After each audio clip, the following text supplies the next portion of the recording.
For years, Star Wars fans have discussed different matchups of characters from across the franchise, debating who would win in a hypothetical battle against the other, with one of the most popular matchups being Darth Vader versus Darth Maul. And while it may seem like this duel will never happen in Star Wars canon, it's actually becoming a lot more possible than you may realize. Between the teases in Star Wars Rebels Season 2, behind-the-scenes interviews with Dave Filoni, and Maul now set to star in his own show, Maul Shadow Lord, in 2026, an epic showdown between the two Sith Lords seems more likely now than ever. Going all the way back to 2017, during the airing of Star Wars Rebels Season 3, Dave Filoni revealed that we almost got Maul vs. Vader in Rebels Season 2. During an interview with Gizmodo, Filoni revealed that Maul was actually going to die at the hands of Darth Vader during the Season 2 finale, Twilight of the Apprentice, saying, "So originally in that episode you were gonna get Vader fighting Maul, Vader would have killed Maul, and then fought Ahsoka." But he ultimately decided against the idea, explaining, "It just became unwieldy. There were too many storylines and there isn't enough emotional material between Vader and Maul. It's more of a fan fiction fun thought that they fought. The emotional drama was really between Vader and Ahsoka, so we decided to let Maul live." We did eventually get to see Maul's official death at the hands of his longtime adversary, Obi-Wan Kenobi, in the Rebels Season 3 episode Twin Suns, but Dave Filoni revealed he wasn't sure if that's how he wanted the story to go, but ultimately decided it was for the best of both characters. Though I can't help but wonder if the decision to cut Maul's duel with Vader in Season 2, only to meet his eventual end in Season 3, is what Filoni is referring to.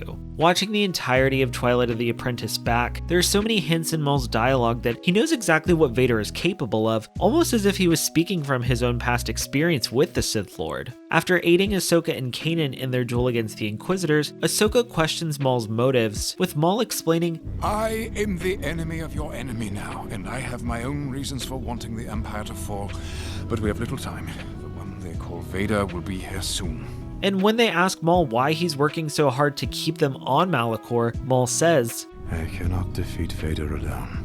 So this then begs the question, why is Maul so sure he can't defeat Vader alone? With the most logical explanation being that Maul has actually fought Vader before in a duel, and it's a duel I believe we might actually see in the Maul Shadow Lord series. Ahsoka and Maul's Twilight of the Apprentice dialogue also referenced their duel during the Siege of Mandalore, a duel we wouldn't actually get to see until 4 years later, so it's possible that Dave Filoni was also teasing a future Maul vs. Vader duel as well. But before we continue, please make sure to like this video and subscribe to my channel so you never miss out on any of my Star Wars content. Star Wars animation is literally my favorite part of Star Wars storytelling, and I really appreciate all of your support. Speaking of the Clone Wars Season 7, Maul has actually had it out for Vader, or Anakin, since the Siege of Mandalore. Prior to his duel with Ahsoka, Maul explains, "He is the key to everything, to destroy. He has long been groomed for his role as my master's new apprentice. In fact, I was so certain of his fate that I orchestrated this war to lure him here with Kenobi, to kill him, thus depriving Sidious of his prized pupil."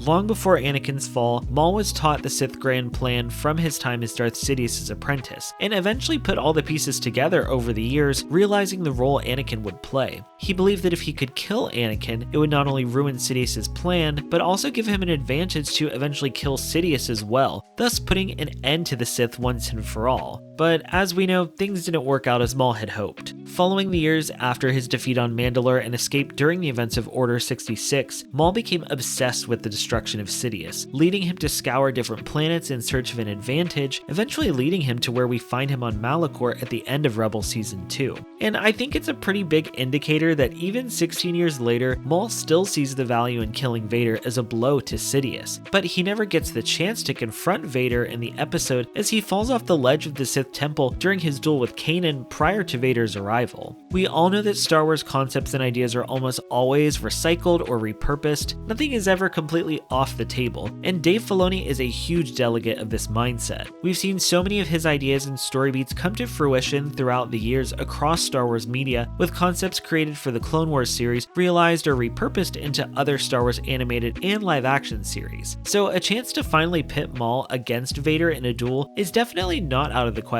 Plus, I think this duel is actually something a lot of the creatives behind Lucasfilm Animation would love to see, and I think Maul Shadow Lord is the perfect place for it to happen. From what little we know about the series so far, it's set to take place roughly 1 year after the Clone Wars Season 7 in 18 BBY up until his eventual death in 2 BBY, showing us the story of how Maul rebuilt his criminal syndicate in the early years of the Galactic Empire. The trailer shown at Star Wars Celebration Japan also revealed that after experiencing a Force vision, Maul decides to take on a young Twi'lek apprentice, who he believes will help him in his quest for vengeance. The series trailer also shows Maul facing off against a new Verk Jedi survivor, but more interestingly, Maul facing off against the first brother Marok, who was first introduced in the Ahsoka series. And where the Inquisitors go, Vader is likely to follow, thus setting up a potential duel between the two. An Inquisitor is no match for Maul. We saw this in Star Wars Rebels, as he was easily able to kill both the fifth brother and the seventh sister, but Vader is a completely different beast. Harkening back to his line, I cannot defeat Vader alone. I believe Maul Shadow Lord might actually be setting us up for a duel between Maul and his apprentice versus Vader, ending in the death of the young Twi'lek character, forcing Maul to flee. In Twilight of the Apprentice, Maul tells Ezra,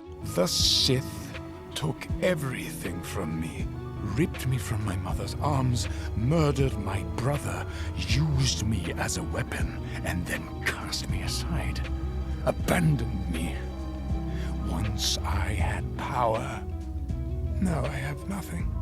So imagine how tragic it would be to watch Maul slowly regain his power and train his own apprentice, forming a connection with the young girl, only for the Sith to take it all away from him again at the hands of Darth Vader. This would not only add to the tragedy and complexity of Maul as a character, but further enhance his appearance in Star Wars Rebels, explaining how he crash-landed on Malachor, his mental state, and his sudden interest in Ezra, believing he can only defeat the Sith with an apprentice at his side. Now, diving deeper behind the scenes, the inclusion of Marok in Maul Shadow Lord makes sense, as his story is mostly untold in this era, plus he recently made the jump from live action into Star Wars animation for Tales of the Empire in 2024. We know that Lucasfilm likes to reuse their digital assets and only create new digital models when necessary, so Marok appearing in this series makes sense. But another new updated character model we got in Tales of the Empire was Darth Vader. If you were to remove Vader from Tales completely, the story would remain exactly the same, as Vader didn't actually play any part in Barriss's arc. However, if they were also in production for Maul Shadow Lord at the time and had an updated Vader model for the series, why not include him as a cameo in Tales? There's even behind the scenes production crossovers between the two series, with Athena Portillo serving as executive producer of both Tales of the Empire and Maul Shadow Lord, as well as the head writer of Maul Shadow Lord, Matt Michnovitz, also having writing credits on Tales of the Empire. Depending on how well Maul Shadow Lord is received, could this series also pave the way for an eventual Tales of the Sith? We'll have to save that for another video. But do you think we'll see Maul take on Darth Vader in Shadow Lord? Let me know in the comments. Thank you all so much for watching. Make sure to follow me on social media at ScottyHolidaySW and my podcast at WayseekersPod. And as always, may the Force be with you.